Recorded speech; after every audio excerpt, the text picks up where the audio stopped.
Assalamualaikum warahmatullahi wabarakatuh. Bismillahirrahmanirrahim. Alhamdulillahilladzi ahyana wa kama amatana wa ilaihin nusur. Wa ba'du an Imran bin Husainin qala kunna ma'a Rasulillahi sallallahu alaihi wasallam fi safarin fasalla bin nasi fa idza huwa bi rajulin mu'tazilin faqala ma mana'aka an tusalliya qala asabatni janabatun wala ma'a qala alaika biso'iti fa innahu yakfika muttafaqun alaihi. Artosipun an Imran bin Husainin utawi hadis menika bersumber saking Imran bin Husain. Kala sampun ngucap sapa Imran bin Husain, kuna wis ana sapa ingsun ana ma'a Rasulillahi bersama Rasulullah sallallahu alaihi wasallam fi safarin dalam suatu perjalanan. Fasalla monggo ngimami salat sapa Rasulullah binasi, ngimami salat para sahabat, ngimami salat para orang-orang banyak dengan orang-orang banyak. Faiza huwa monggo ing nalika melihat sapa Rasul birajulin, melihat dengan seorang laki-laki mu'tazilin yang menyendiri. Pakola mongko takon sapa Rasul, ma mana'aka, apa yang menyebabkan kamu, apa yang menghalangi kamu antusolia untuk tidak ikut sholat? Kala mongkon jawab sapa rajul, asobat kala menimpani marang ingsun janabatun, mandi janabat, wala ma'a dan tidak ada air.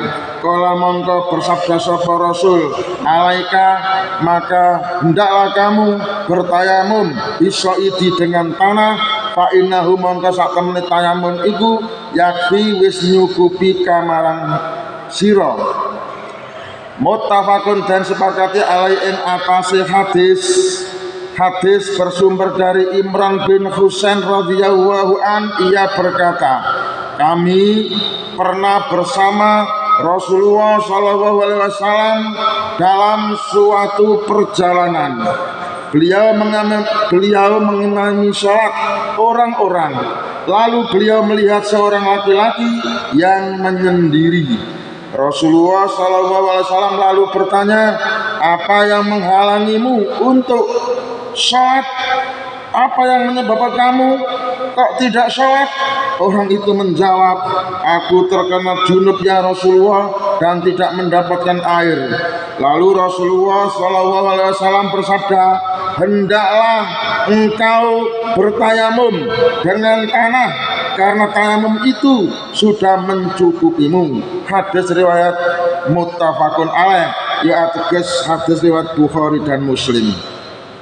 Bapak-bapak, ibu-ibu hadirin jamaah salat subuh ingkang minulya, hadis salawau kula paringi judul, kula paringi tema inggih menika bab bolehnya tayamum bagi orang junub ketika tidak menemukan air. Dados hadis menika membahas masalah junub. Dan istilah junub ini sangat melekat pada orang laki-laki. Pramila saking menika, bagi orang laki-laki harus bisa memahami masalah junub atau istilah junub. Apa sih itu junub? Junub itu sama dengan orang yang punya hadas besar. Dia tidak boleh sholat kecuali cara bersucinya dengan cara mandi besar atau mandi jinabat. Jadi orang junub kalau sholat cara bersucinya bukan dengan wudhu, nggak boleh, tidak sah. Sholatnya orang junub ialah dengan cara mandi jinabat. Mengapa orang itu kok dalam keadaan junub? Ada 3 sebab. Orang itu dalam status junub mergo telung perkara. Telung perkara iki apa wae? Siji, karena berhubungan suami istri. Nek kapan ana bojo lanang bojo wedok, hubungan suami istri, bertemunya kelamin laki-laki dan kelamin perempuan, senajan selanang gak ngetokno air mani, berarti dia dalam keadaan junub. Dia wajib mandi jinabat kalau mau melakukan sholat. Mengapa? Ya karena junub, hubungan suami istri. Itu sebab orang disebut junub. Yang kedua, orang itu disebut junub karena dia mengeluarkan air mani atau air sperma. Ia dikeluarkan tapi dengan cara tidak sengaja. Contohnya, ngipi, berhubungan suami istri dengan orang lain, lalu keluar air mani, itu kan gak sengaja ngipi loh, tapi tetap berstatus junub. Sebab junub harus mandi jinabat. Kalau sholat tidak boleh dengan cara wudhu, atau ya tidak boleh dengan cara wudhu, tapi harus dengan cara mandi besar atau mandi jinabat karena status dia adalah junub. Yang ketiga, orang itu disebut junub ya karena keluar air mani atau air sperma dengan cara disengaja. Dengan cara disengaja itu contohnya dengan cara masturbasi atau dengan cara onani, cara Jawa ngocok. Nek kapan ana wong lanang ngocok kemaluannya sendiri sampai keluar air mani, berarti dia junub. Maka sebab itu tidak boleh sholat kecuali dengan cara mandi jinabat. Nah sebab itu masalah junub ini perlu dipahami bagi orang laki-laki, statusnya, kemudian hukumnya, kemudian bagaimana caranya orang sholat dalam keadaan junub itu caranya bagaimana. Dalam hadis ini, uang itu nek kapan junub tetap gak oleh ninggal sholat. Wis gak ada alasan, gak ada banyu kok, gak sholat kok, gak oleh. Zaman Nabi tamu diceluk kok, apa kok gak sembahyang. Junub nek kapan gak ada banyu kok tayamum, tetep kok sembahyang. Ada ditinggal sembahyang itu. Senajan ana banyu, gak ana banyu sembahyang. Nek ana banyu, ya kok mandi jinabat wong junub. Kapan gak ana banyu, kok tayamum. Iki jenenge Islam iku gampang. Enggak gampang. Kayak wong iki paham apa gak? Pramila, hadis menika kula paringi penjelasan kados mekaten. Hadis ini menjelaskan bahwa tayamum itu merupakan pengganti wudhu atau mandi wajib ketika seorang tidak menemukan air atau tidak mampu menggunakannya. Dalam peristiwa ini Rasulullah SAW tidak membolehkan meninggalkan sholat hanya karena tidak ada air, tetapi memberi solusi syariat berupa tayamum dengan tanah yang suci. Hal ini menunjukkan kemudahan dan rahmat Islam serta pentingnya menjaga sholat dalam segala kondisi.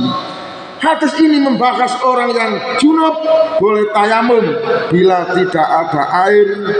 Orang yang junub adalah orang yang berada dalam keadaan hadas besar, yaitu kondisi tidak suci yang mewajibkan mandi janabat sebelum melaksanakan sholat. Nek ana wong wedok haid, nek ana wong wedok nifas, itu juga punya hadas besar.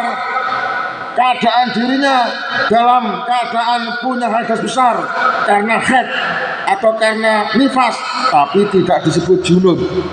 Tapi tetap punya kewajiban mandi besar karena haid dan nifas itu. Nah, penyebab seseorang mandi junub adalah karena keluar air mani, baik karena mimpi atau karena onani atau karena hubungan suami istri, meskipun tidak sampai keluar mani. Orang yang junub tidak boleh melaksanakan sholat sebelum mandi janabat atau sebelum tayamum jika tidak ada air. Dalam kondisi normal, seorang yang junub wajib mandi janabat apabila hendak melaksanakan sholat. Namun dalam kondisi tidak normal, mandi janabat bagi orang yang junub dapat diganti dengan tayamum apabila hendak melaksanakan sholat.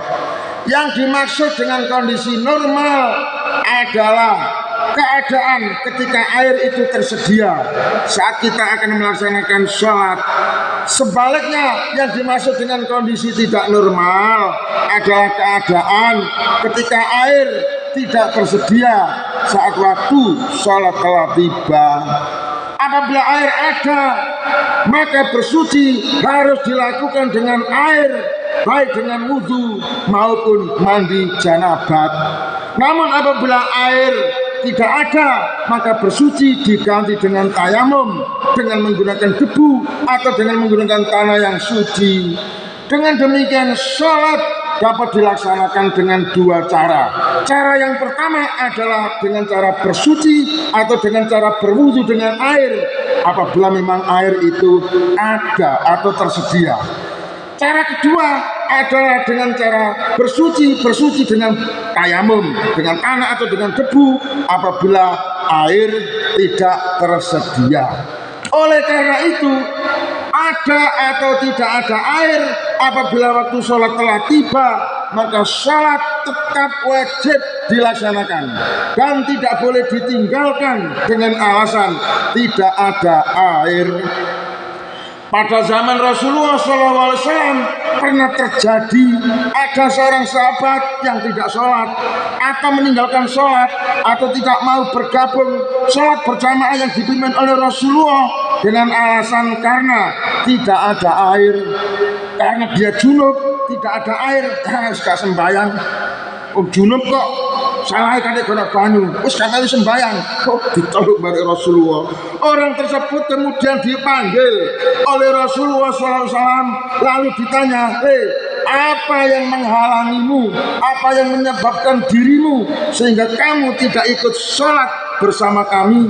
Orang itu menjawab bahwa ia dalam keadaan junub dan tidak dapat mandi janabat karena tidak ada air, sehingga ia terpaksa meninggalkan sholat meskipun waktu sholat telah tiba. Lalu kemudian Rasulullah SAW bertanya atau bersabda, gunakanlah tanah atau bertayamumlah kamu dengan tanah, karena sesungguhnya tayamum itu sudah mencukupimu. Artinya tayamum itu sah, dianggap sebagai pengganti wudhu.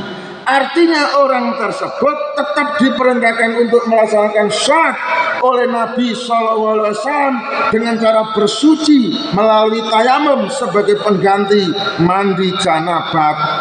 Hadis ini menunjukkan bahwa tayamum disyariatkan untuk melaksanakan sholat ketika tidak ada air, tanpa membedakan antara orang yang junub maupun yang tidak junub.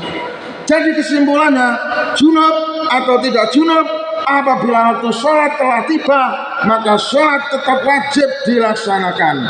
Ada air atau tidak ada air, sholat tetap harus dikerjakan. Artinya sholat tidak boleh ditinggalkan dalam situasi apapun dan dalam kondisi apapun. Contoh, saya kemarin ini operasi. Operasi yang tentu nggak bisa wudhu karena tangannya dipasang selang atau ya semacam-macam lah.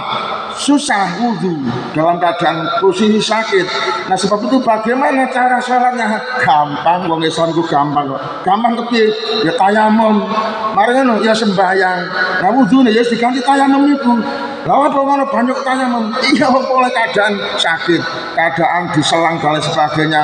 Nek senajan ana banyu cara wudhu wis repot karena ada sesuatu masalah, sehingga dibolehkan oleh Islam diganti dengan cara tayamum. Yang penting tidak boleh ditinggalkan.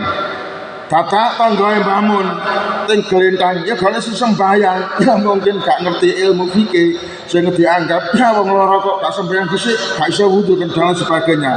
Tapi kapan wis duwe ilmu agama, tetep senajan lara, pemana lara sok ana bekane, tetep wajib sholat.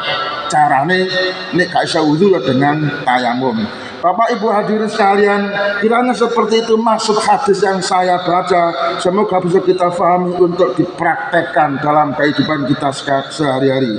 Sekian ihdinas siratal mustaqim. Wassalamualaikum warahmatullahi wabarakatuh.